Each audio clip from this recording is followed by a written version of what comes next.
How's it going?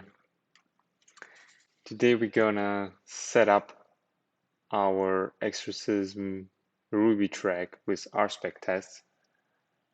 And yeah, why would you do that, right?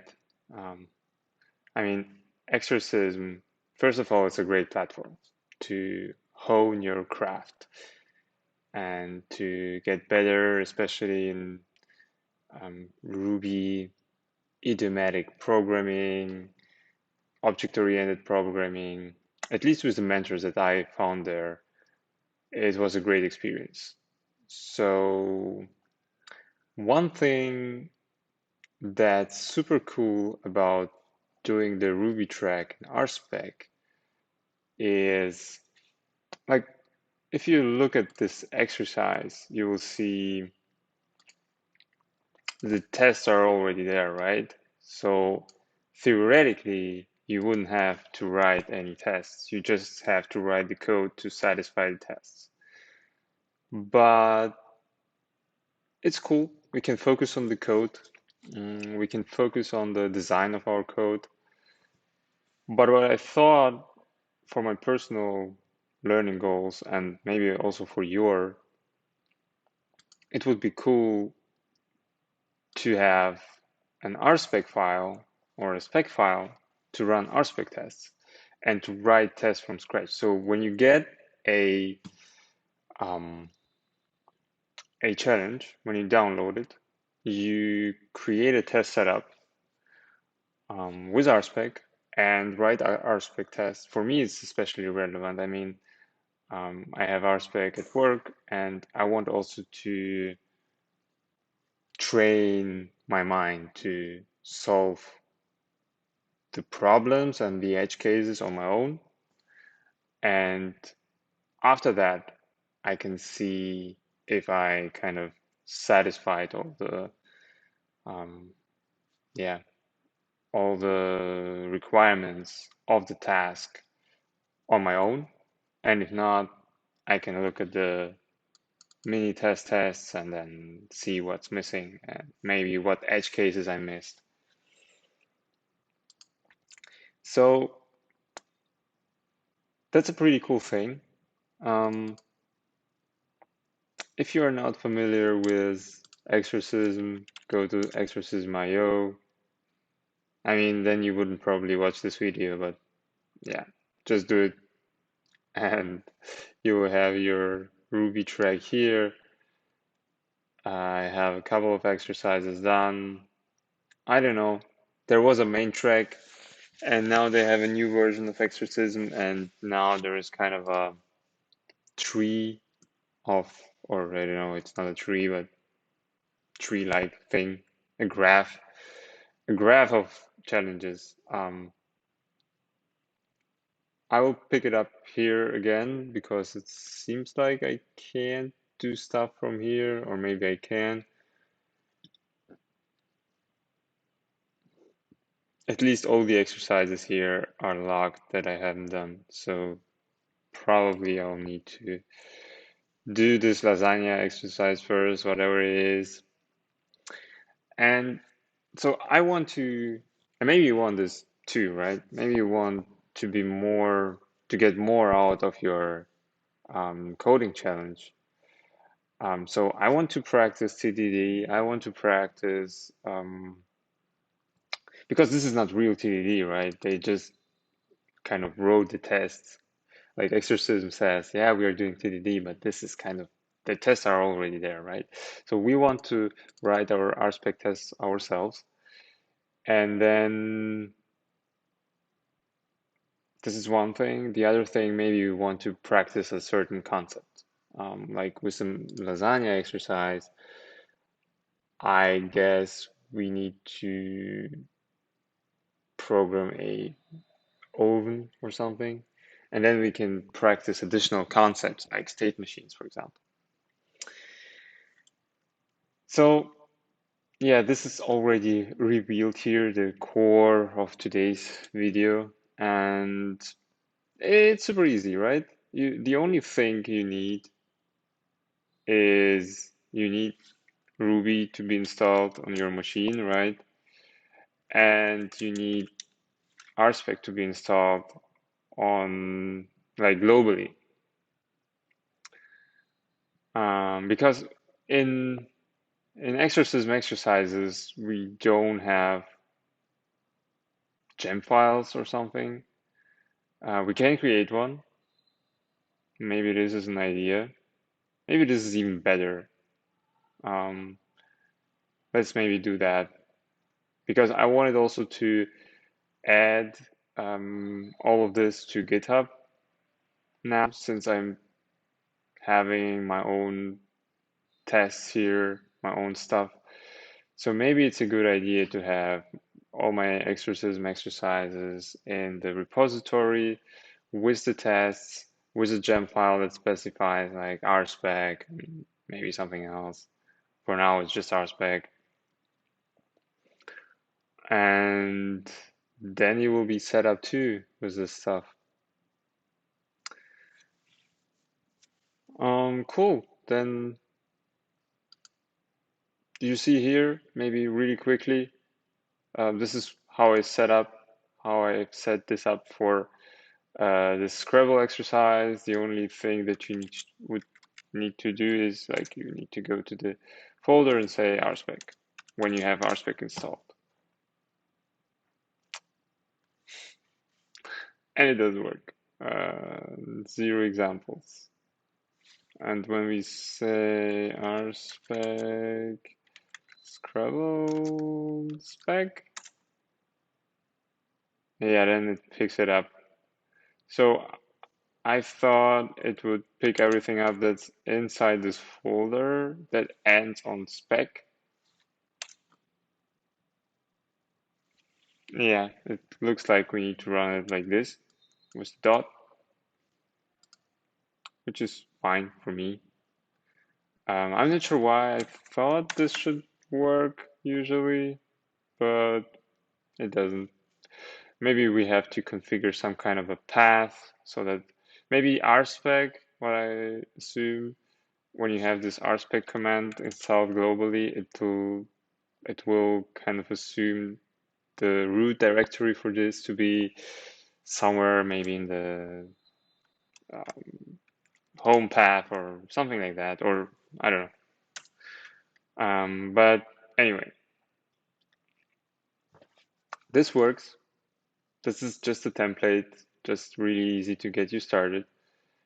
And to make it an actual template, we can copy that out. We can create a RSpec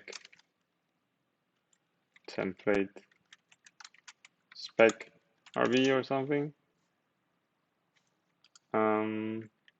Just to have it in our repository. Next time we want to use it, we just copy it and make sure it runs. And then we can, from there, write tests to satisfy the challenge requirements here, right?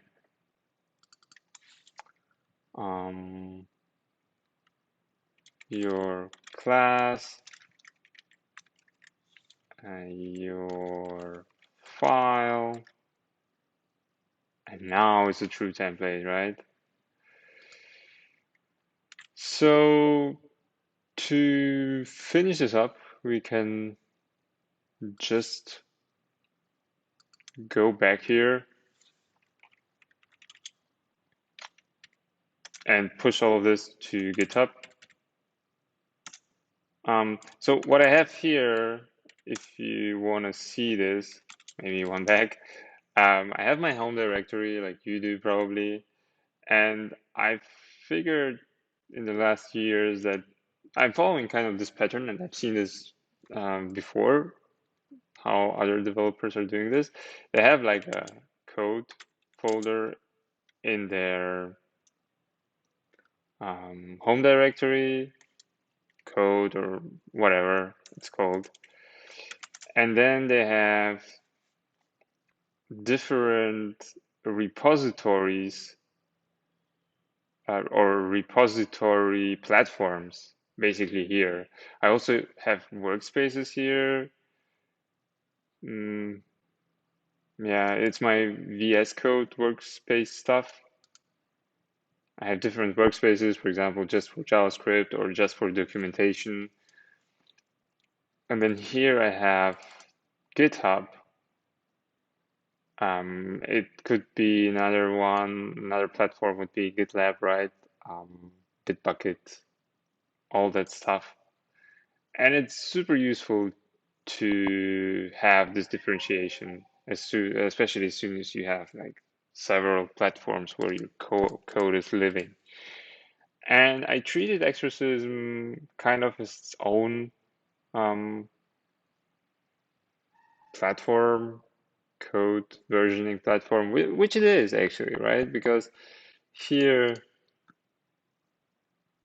it's kind of you have iterations, and basically there are like different versions of your code, and you push it up with the exorcism command here. So basically, it's like a code versioning thing. And I didn't really need to host the code myself on GitHub.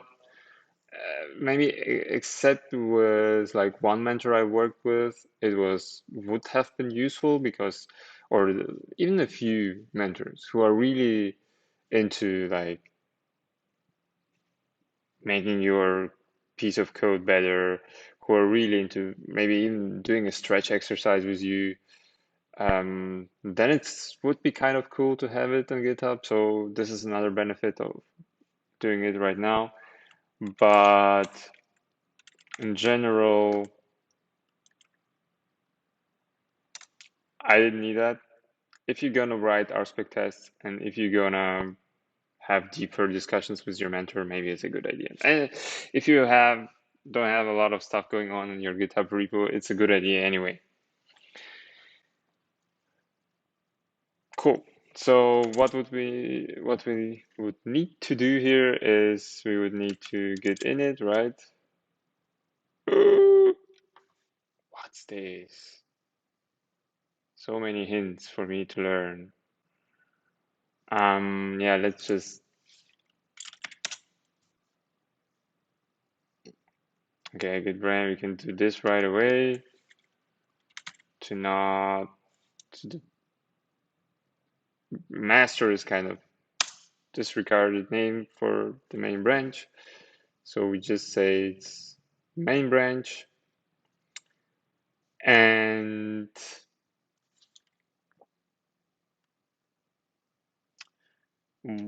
so yeah, let's create this thing. Maybe I even have a repository for exorcism.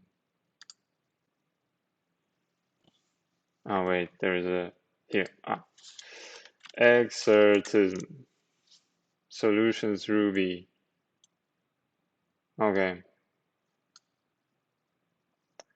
Oh, this is some cool thing I've done in the past, but I don't remember what it was. It was kind of a configuration thing. I will revisit this. Let's delete this one. I mean, it has one commit. It's not super useful. Maybe I showed someone how to do this. I didn't use it myself. So where do you delete it? Delete. Yeah, let's do that. I'm sure. And now it's gone. Cool. And now we create a new one. There's no real purpose in, I will just call it exorcism, exercises, maybe. And yeah, we can just create it. We can check what will be in there.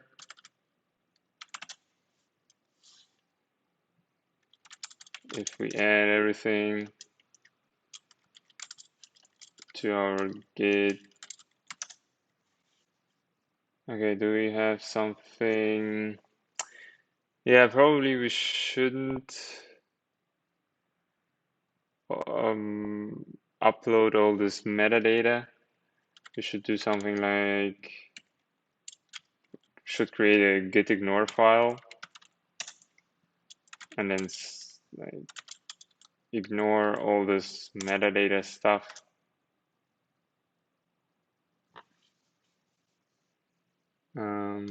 Yeah, I've opened it now. Maybe to keep it here inside RubyMine, we can do probably this. And we can say ignore everything that's like every folder. I think we would need to do maybe 2 of them. I don't know. Let's try. Syntax I'm just coming up with. Okay, git status. We probably need to do git reset to unstage all this stuff. And then we say git status. Yeah, probably this is wrong. Probably it should be something like this.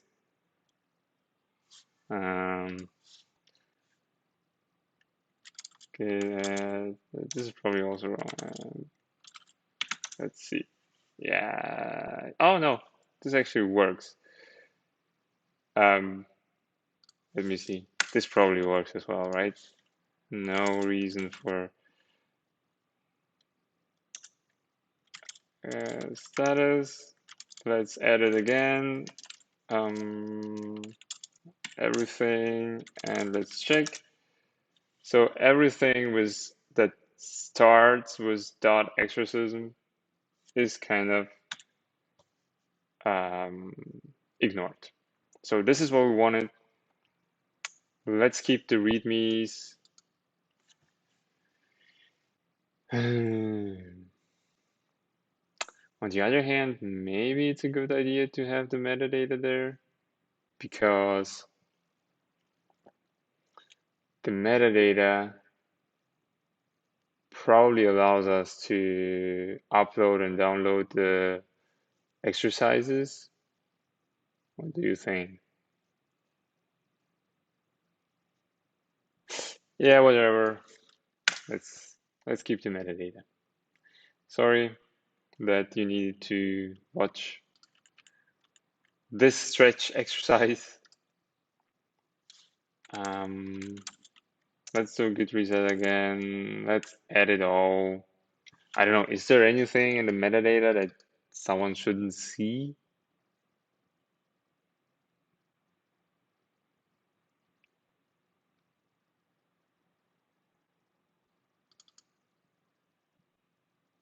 ID.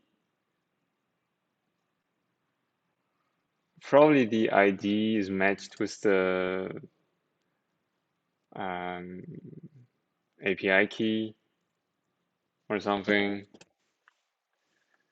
But yeah, what am I talking about? I think it's cool. Let's add it all. Git status, git. Yeah. Now we need to git commit.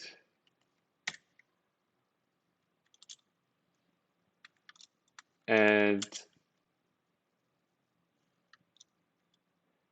differences of square and Scrabble exercises. And we've done this already. We renamed the branch. Now we can add the remote and push it to main.